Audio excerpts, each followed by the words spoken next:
Hello friends, welcome to Creative Medicine.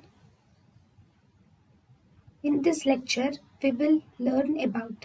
Hello friends, let us now learn some important points about estrogen and androgens effect on bone. So actually bone with hormones, not just estrogen and androgen, hormones other than the parathyroid and calcitonin and vitamin D.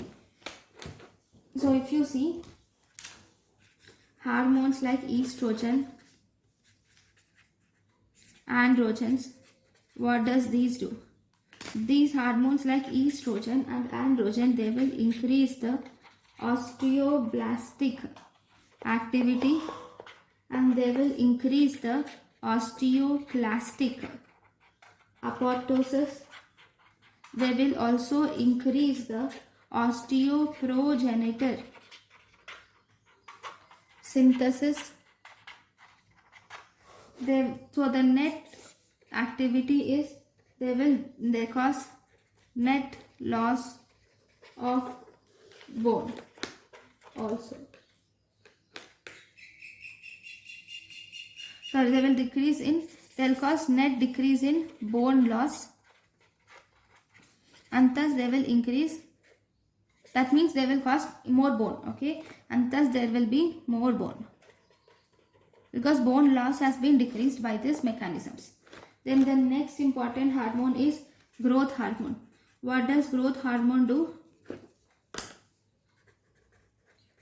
This growth hormone will stimulate osteoblast mediated, it stimulates osteoblast mediated bone synthesis and growth.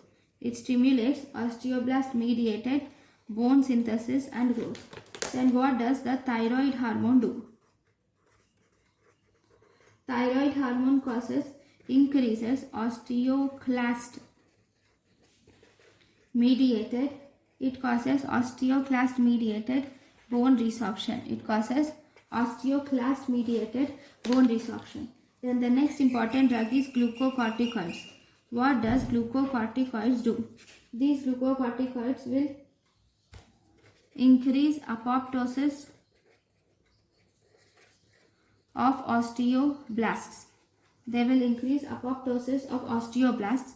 They will also decrease osteoprotegerin synthesis. They will also decrease osteoprotegerin synthesis. So this is about the hormone and the action on bone. Thank you for watching. Thank you and thank you for watching.